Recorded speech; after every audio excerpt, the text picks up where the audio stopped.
Hi, welcome to lesson 4.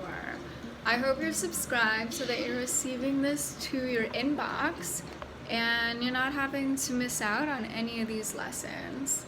I know sometimes they're a bit long, but save them for later and fast forward to the lesson.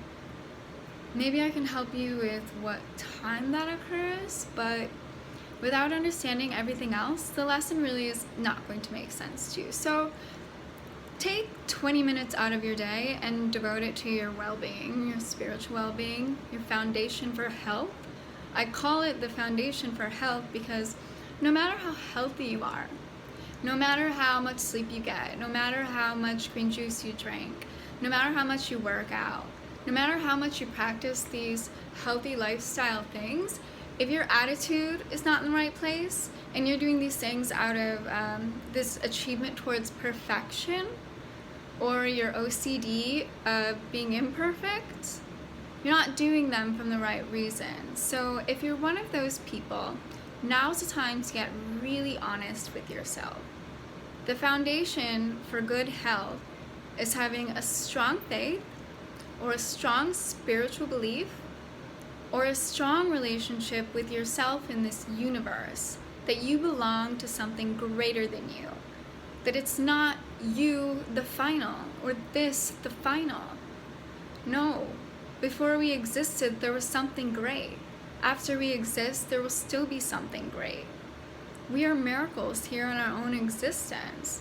And so by practicing these lessons, we're communicating with that source that is the thing that made us, the thing that puts those intelligent thoughts in our mind, the thing that loves us, the thing that teaches us that we're loved. So take some time and just dedicate this to yourself, and don't miss out because there's going to be meditations and there's going to be other things involved with the lesson that are going to help you to heal and help you to understand yourself. So here we go with lesson 4. Lesson 4 is the escape from darkness. We talked about love is light and darkness is fear. So you kind of understand that. The escape from darkness involves 2 stages. First, the recognition that darkness cannot hide. This step usually entails fear. Second, the recognition that there is nothing you want to hide, even if you could. This step brings the escape from fear. When you become willing to hide nothing, you will not only be willing to enter into communion, but will also understand peace and joy. Holiness can never really be hidden in the darkness, but you can deceive yourself about it. So the recognition that darkness cannot hide. We don't want to see our flaws.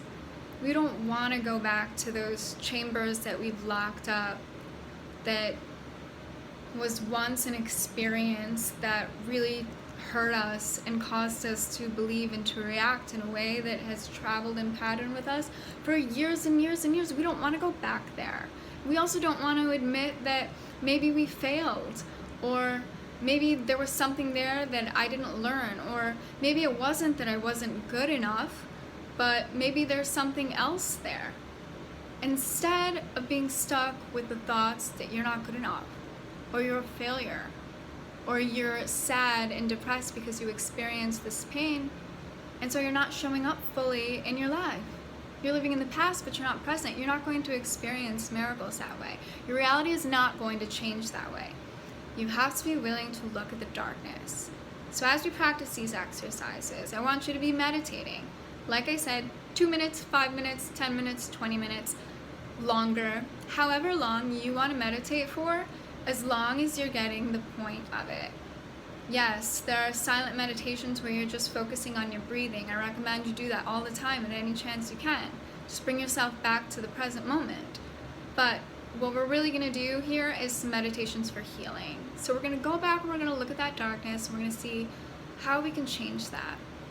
One way we can change that is by thinking of yourself as a child, thinking of your inner child as your soul, that thing with emotions that experiences life, that is sensitive, that is vulnerable, that sometimes you tuck away and you pretend to be tough and hard because you think that's what the world wants, in reality you're suffering inside. Your inner child is suffering inside. So when we look at these dark elements that we have developed about ourselves, imagine your inner child with those feelings, being told she's not good enough, being told he's a failure. And just imagine what that does. Right there, you feel it. It's devastating. And that child doesn't know how to recover from it. Well, that child grows up with this pattern, this idea. And so this child who believes that she's unworthy grows up and she attracts these toxic relationships because she doesn't believe she's worthy of something better. This guy who thinks he's a failure never shows up to try in his life because he lacks the courage, because he doesn't want to mess up. Maybe he's quiet and reserved because of it, and he doesn't go for his dreams. We need to go back and rebuild that child's self-esteem and rewrite the new story. Whatever it is, rewrite it. Be creative. It's in the past. It doesn't really exist anymore, but the story still affects you. So change the story. I was watching a video once on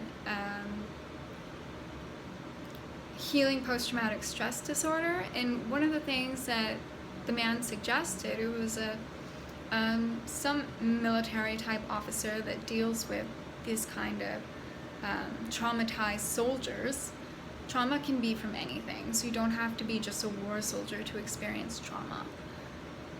So anyways, he said, redecorate your mind, redecorate your inner landscape. You have the power to do that. So if you don't like something that was once there, redecorate it. Make up a new experience. Pretend that you responded a different way. See that person in a new way. You will change the habit. You'll attract better relationships. You'll get that courage to show up. You'll change, you'll grow, you'll evolve. You'll take the elevator, going up.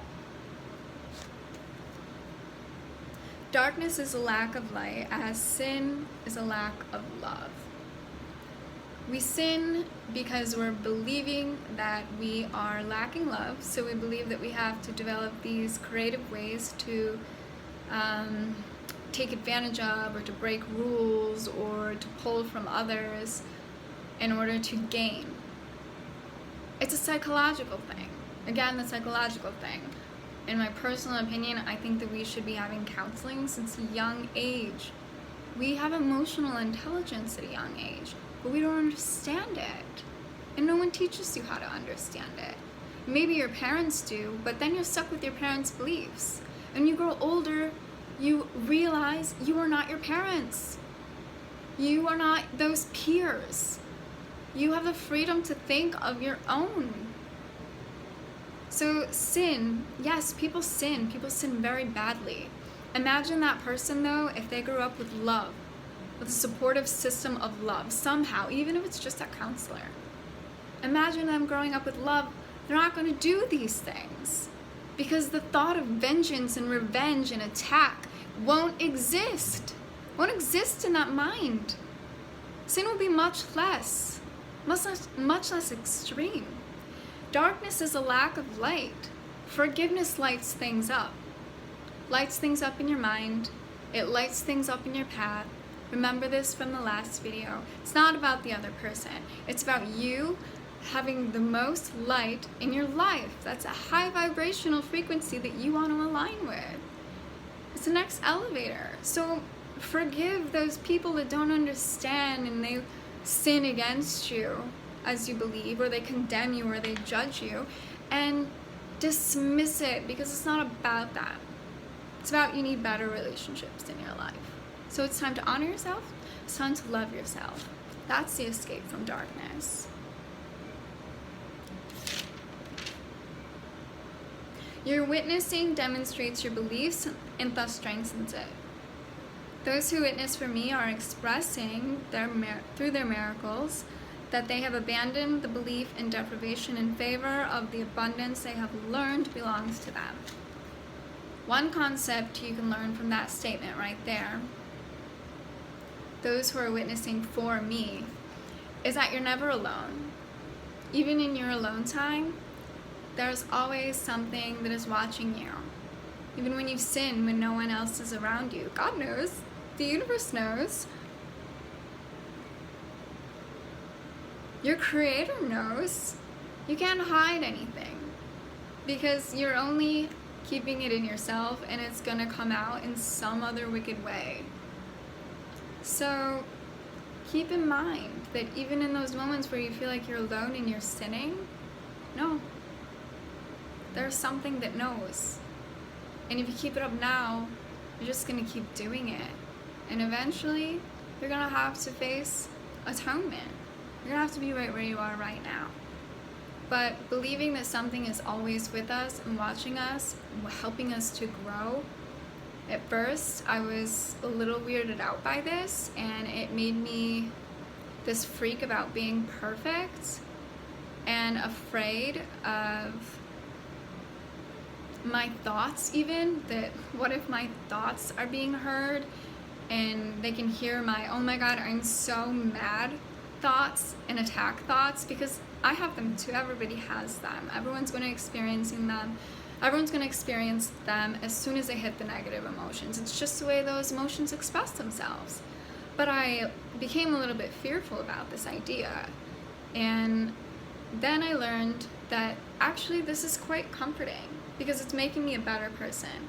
It's making me more aware, even though if it's hyper aware, whatever. It's making you more vigilant to where your mind is at and its spiritual growth and what you're capable of. And it's helping you to see that that needs changed and how we can do it. So you're never alone. This is lesson 4. I hope you've subscribed, and I will see you next time. Have a great day.